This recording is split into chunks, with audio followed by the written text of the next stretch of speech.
Ya, baik ya. Tanya Pak Yopi. Baik. Ya, selamat malam ya Bapak Ibu, saudara-saudara yang dikasihi Tuhan.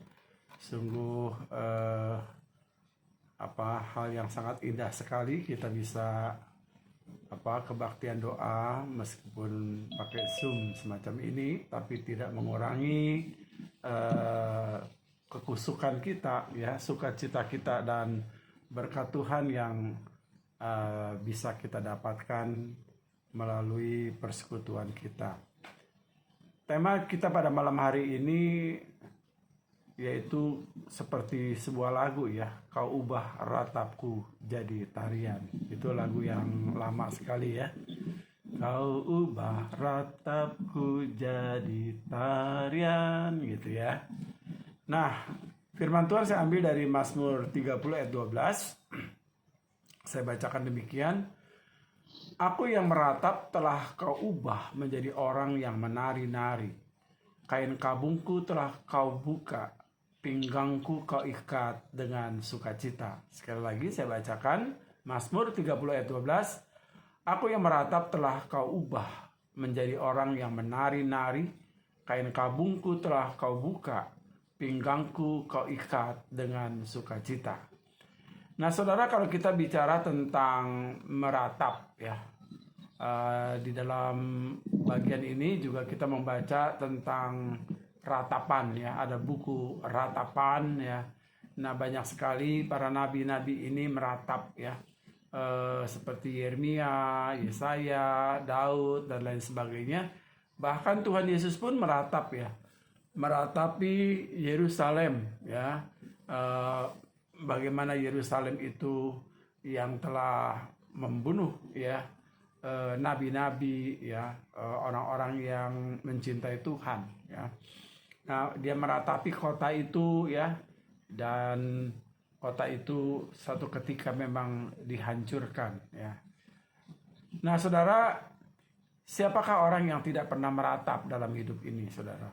Ya kan? Siapa sih ya?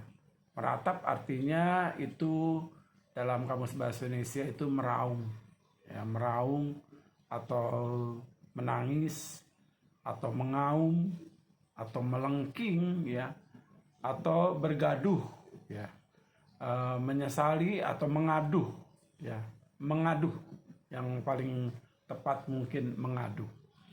Nah di dalam meratap atau mengaduh ini Bapak Ibu sekalian pasti kan tidak mungkin ujuk-ujuk mengaduh atau meratap ya kan.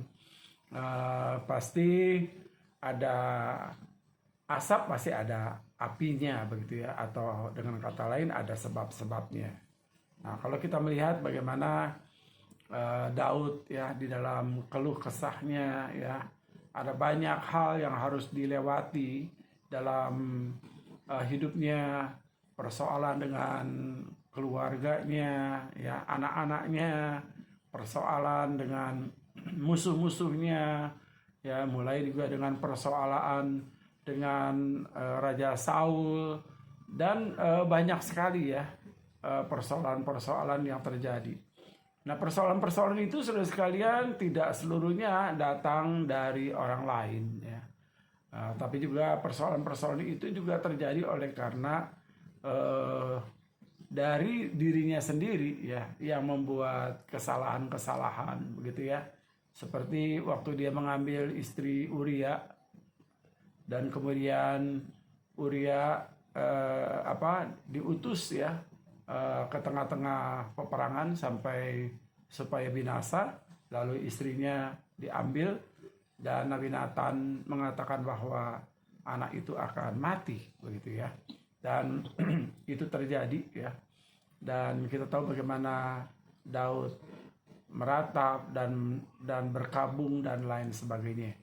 Jadi saudara, persoalan-persoalan itu bisa saja juga datang dari kita sendiri oleh karena kegagalan kita untuk bertahan di dalam kebenaran, di dalam kesucian begitu ya.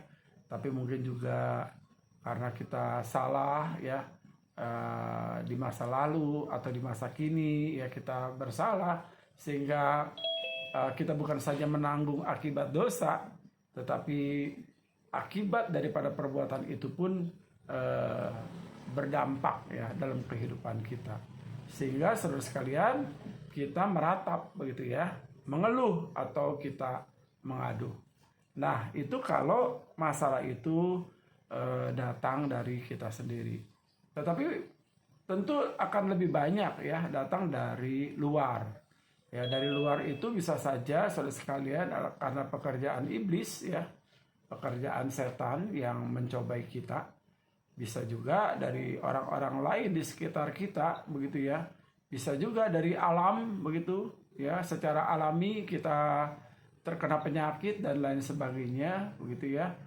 Nah, banyak hal saudara kita mengalami hal-hal pressure atau tekanan ya yang diakibatkan oleh penyakit, oleh karena masalah ekonomi, oleh karena masalah sosial ya, akibat dosa dan lain sebagainya. Itu banyak sekali terjadi dalam hidup kita. Nah saudara, dalam situasi seperti ini saudara sekalian, pastilah orang meratap ya, mengaduh ya, mengeluh begitu ya. Itu sesuatu yang wajar. Tetapi saudara sekalian, mengeluh di sini bisa dimaknai dengan beberapa hal ya. Mengeluh begitu atau meratap begitu, menyalahkan ya. Ada yang mengeluh meratap itu mensyukuri ya. Yang satu menyalahkan, yang satu mensyukuri. Nah, di sini kita lihat ya, yang pertama, kalau dia meratap atau mengeluh dengan menyesali ataupun dengan sikap negatif begitu ya, maka hasilnya saudara semakin buruk ya, semakin buruk ya. Kalau kita, kenapa? Karena kalau kita mengeluh dengan sikap negatif ya, akibatnya kita tuh menjadi tidak mau berusaha, kita tidak mau berjuang, kita tidak mau bangkit dari keterpurukan ya. Kita berada dalam situasi yang tidak mau maju begitu, seperti itu. Nah, ini adalah sikap ataupun meratap atau mengeluh dalam arti yang negatif gitu ya. Nah, berbeda saudara sekalian dengan yang dialami oleh Yeremia ataupun Daud saudara sekalian. Di dalam ratapan-ratapannya itu memang diawali dengan ratapan kemanusiaannya gitu ya. Ya, orang kalau sakit pasti mengeluh gitu ya. Kalau dicubit pasti sakit, ya dia mengeluh. Tetapi setelah itu, ratapan-ratapan itu atau mengaduh di situ saudara sekalian berubah menjadi mengeluh atau mengaduh atau meratap dalam arti yang positif. Yaitu apa? Bahwa dia menerima gitu ya. Dalam mengaduh atau mengeluh atau meratap itu dia menerima itu. Dia menerima itu, dia mensyukuri itu. Lalu saudara sekalian muncul apa saudara? Muncul iman. Dari pengalaman itu akan muncul iman. Dari pengalaman itu saudara, kita akan muncul semangat ya, bertarung ya untuk melawan semua keluh kesah itu. Ya, sehingga saudara kita bisa melewati masa-masa sulit itu. Kalau ada, kita percaya ya, kalau ada awal pasti ada akhir begitu ya. Kalau tidak mungkin selamanya. Kalau kita di bawah, kita harus percaya bahwa satu ketika kita di atas, begitu ya. Tidak selamanya, ya. Kalau orang sakit, ya pasti kita percaya sembuh, begitu ya. Atau ada finish yang lain, begitu ya, yang Tuhan tahu seberapa kekuatan daripada anak-anak Tuhan. Nah, di sini ada puisi ya. Saya akan bacakan puisi ya. Dia berkata begini, ya, ini ada beberapa bait ya. Dia mengatakan yang pertama, saat aku tidak paham maksud Tuhan, aku memilih untuk percaya. Kadang-kadang saudara, masalah-masalah itu sudah sekali kita nggak paham begitu ya. Kenapa sih begini, kenapa sih begini, kenapa sih begini. Nggak sesuai dengan rencana kita, nggak sesuai dengan ekspektasi kita, nggak sesuai saudara sekalian dengan harapan-harapan kita. Tapi itu terjadi. Sehingga puisi ini mengatakan bait yang pertama, saat aku tidak paham maksud Tuhan, aku memilih percaya. Ini bagus ya. Ini sangat bagus sekali. Ya, hari Sabtu yang lalu saat pemuda pergi ke puncak kali ya. Ya, saya pikir semua kendaraan sudah oke. Yang saya khawatir justru adalah mobil gereja. Jadi saya fokus ya, rapikan mobil gereja begitu ya. Gak taunya malah mobil yang dibawa Hizkia ya. Ya kesian Bu Lili Pak Kisong ya dan Bu Rita tuh harus nungguin mobil ya di sana ya. Yang tadinya mau jalan-jalan malah jadi berantakan semua gitu ya. Nah itu nggak sesuai dengan ekspektasi gitu. Kita inginnya itu nggak ada lagi semacam itu gitu ya. Dan pastilah ya mobil itu masuk bengkel ada yang meratap ya. Pasti bunyi ini meratap gitu ya. Dia pasti meratap karena banyak sekali biaya yang harus dikeluarkan begitu. Nggak sesuai dengan ekspektasi. Nah ini bagus ya kalimat ini. Saat aku tidak paham maksud Tuhan, aku memilih untuk percaya. Nah ini kan muncul semangat ya. Di saat-saat kita merasa, aduh kenapa begini, aduh kenapa begini. Jadi muncul percaya dan semangat. Kalimat yang kedua dari puisi ini dia mengatakan, saat aku tertekan oleh kekecewaan, aku memilih untuk bersyukur. Ini nih yang nggak gampang nih ya. Ngomong sih gampang ya. Saat aku tertekan oleh kekecewaan, aku memilih untuk bersyukur. Bagaimana mungkin saudara dalam situasi kita kecewa begitu ya? Kecewa kenapa hal ini terjadi begitu ya? Tetapi di sini bagaimana dikatakan kita harus bersyukur. Ya, itu yang dialami oleh Daud. Dia pada akhirnya dia bersyukur. Yesaya, Yeremia, dia pada akhirnya dia mensyukuri. Kenapa saudara sekalian? Karena dia tahu di balik kekecewaan itu ada pembelajaran. Di balik kekecewaan itu ada Tuhan yang berbelas kasihan. Di balik kekecewaan itu ada rencana-rencana Tuhan yang jauh lebih indah. Ya, memang ini nggak gampang, Pak Yesus sekalian ya. Dalam suasana tertekan, oleh karena kekecewaan, kita memilih untuk bersyukur. Nah, ini memang harus punya stamina, ya, punya iman yang dahsyat baru bisa kita bersyukur. Kemudian kalimat yang ketiga, baris yang ketiga dari puisi itu mengatakan, saat rencana hidupku berantakan, aku memilih untuk berserah. Saat rencana hidupku berantakan, aku memilih untuk berserah. Saudara pastilah ya, setiap kita pasti mengalami ya. Berantakan, benar-benar kacau banget gitu ya. Kita udah punya schedule ya. Punya rencana-rencana. Ya nanti tahun ini begini, tahun depan begini, tahun berikutnya begini ya. Anak-anak nanti begini, ya hari tua kita begini, begitu dan sebagainya. Semua sudah diagendakan, semua sudah direncanakan begitu ya. Tiba-tiba saudara sekalian, semua menjadi berantakan. Semua menjadi berantakan. Pasti kita mengalami hal-hal semacam ini ya. Saya pikir bukan hanya kita anak-anak Tuhan ya. Orang-orang lain juga mengalami hal ini. Nah, puisi ini bagus ya. Saat rencana hidupku berantakan, aku memilih untuk berserah. Ya memang kalau sudah berantakan begitu, saudara sekalian, selain saudara kita percaya, selain kita bersyukur, saudara sekalian, ya kita harus berserah. Karena memang ada hal yang memang tidak bisa kita hindari, saudara. Siapa saya? Siapa Anda? Kita semua, saudara. Kita tidak bisa menghindari, saudara sekalian, pada waktu hal-hal itu terjadi. Ya, kita hanya bisa berserah, saudara sekalian. Hanya bisa bersyukur, hanya bisa percaya, tidak bisa menghindari hal-hal itu. Kita bukan Tuhan, saudara. Tapi percayalah, saudara, bahwa di balik itu semua ada sesuatu yang sangat indah. Kalimat yang keempat ini ada 5 ya kalimat.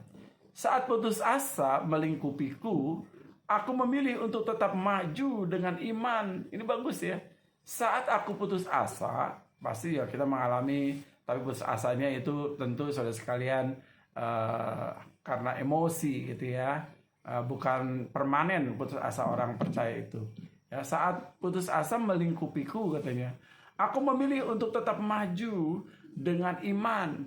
Maju dengan iman. Ini menyemangati sekali gitu ya. Dan kemudian yang terakhir, saat doa-doaku menguap seolah-olah tak berbekas gitu ya, aku memilih tetap tekun. Ini luar biasa saudara.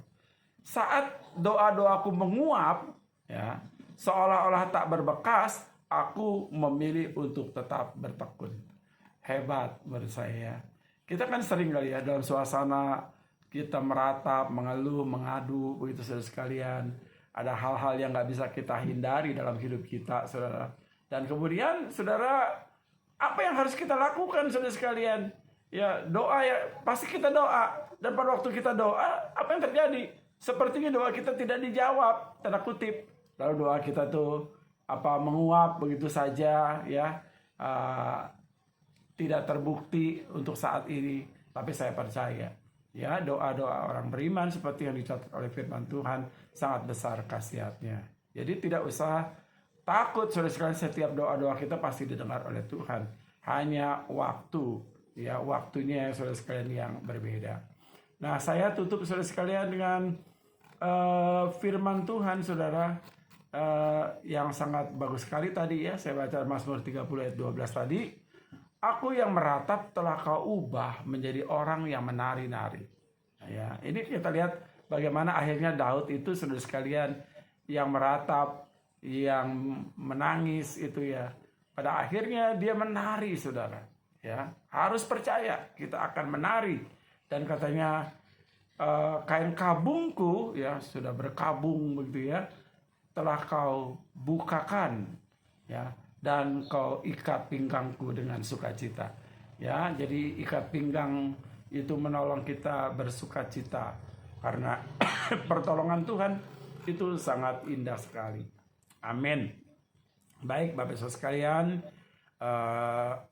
biarlah kiranya firman Tuhan ini dapat menolong kita di tengah-tengah kesulitan kita ya dalam menghadapi berbagai persoalan-persoalan ya.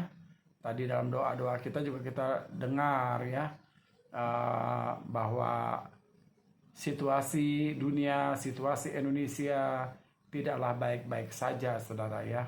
Krisis pangan itu sudah terjadi, orang ribuan kelaparan ya di Eropa dan di Jerman dan di beberapa tempat lain. Dan mereka krisis juga energi ya. Nah, kemudian kita juga kayaknya sudah diembargo ya. Diembargo ya karena masalah nikel di mana kita tidak menjual barang mentahan begitu ya. Nah, belum lagi ancaman dari negara-negara tetangga dan lain sebagainya ya, ancaman dari situasi untuk berperang.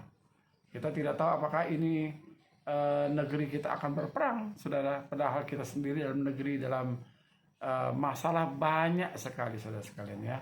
Masalah dalam keluarga, masalah dalam pemerintahan, dalam dunia. Kita di sini memang harus saudara mendekatkan diri kepada Tuhan. Iman kita harus semakin dikuatkan ya supaya kita tidak kandas ya dalam menghadapi situasi ini dan tetap percaya ya kepada Tuhan. Amin. Mari kita berdoa. Terpujilah Engkau ya Allah Bapa kami yang di surga. Kami telah berdoa kepadamu untuk saudara-saudara kami yang lemah tubuh.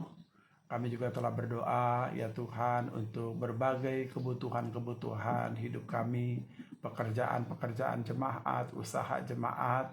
Dan kami juga berdoa untuk negeri dan bangsa kami Indonesia yang kami cintai Tuhan. Jauhkanlah dari segala musibah, mara bahaya. Biarlah ada damai sejahtera. Dan Tuhan berada di dalam negeri ini, bangsa ini. Berkati pemerintahan kami yang sedang memerintah. Berkati juga Tuhan gereja kami. Berkati juga orang Kristen di seluruh dunia. Berkati juga gereja kami, Gereja Kalam Kudus se-Indonesia. Berkati anak-anak kami ya Tuhan, dan juga berkatilah kami semua. Saudara-saudara kami yang saat ini mungkin sedang meratap, mengeluh, mengadu, Tuhan, biarlah mereka tetap beriman dan mensyukuri badai itu pasti berlalu. Terima kasih Bapa, di dalam nama Tuhan kami Yesus Kristus kami serahkan semua ini. Untuk itu saudara-saudara, terimalah berkat Tuhan. Tuhan memberkati engkau dan melindungi engkau. Tuhan menyinari engkau dengan wajahnya dan memberi kau kasih karunia. Tuhan menghadapkan wajahnya kepadamu dan memberi engkau damai sejahtera mulai hari ini sampai selama-lamanya. Amin. Kita nyanyi Bapa terima kasih. Bapa terima kasih. Bapa terima kasih. Bapa di dalam surga,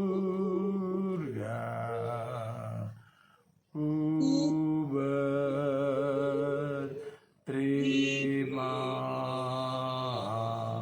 kasih.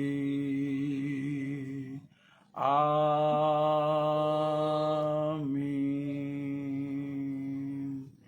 Ya, dibuka dulu videonya, kita foto. Amin. Tempat ada Pak Evan, ada Bu Esther. Terima kasih semuanya. Buka dulu, kita foto. 1, 2, 3. Iya, kita foto ya. Ini soalnya Hiska nggak muncul ya. Ya, semua baik-baik saja ya, sehat-sehat semua ya. Oh, ada Hiskia toh. His, difoto His ya udah ya. Muncul Hiskia. Pak Wisnu, woi, Pak Wisnu Bu Lili luar biasa. Iya. Oke deh, kalau begitu semuanya ya, baik ya. Untuk bapak-bapak hari Sabtu kita ada kebaktian ya, untuk bapak-bapak ya, jam 10. Untuk ibu-ibu katanya datang ke gereja ya, masak ya. Betul ya, Sum? Satu, Pak. Hari Sabtu ya, ada masak-masak ibu-ibu ya. Ya. Bapak-bapak juga kebaktian ya hari Sabtu ya. Oke. Yang bisa ke gereja, tapi Zoom-nya tetap kita buat. Oke, bye. Selamat malam, Tuhan Yesus berkati.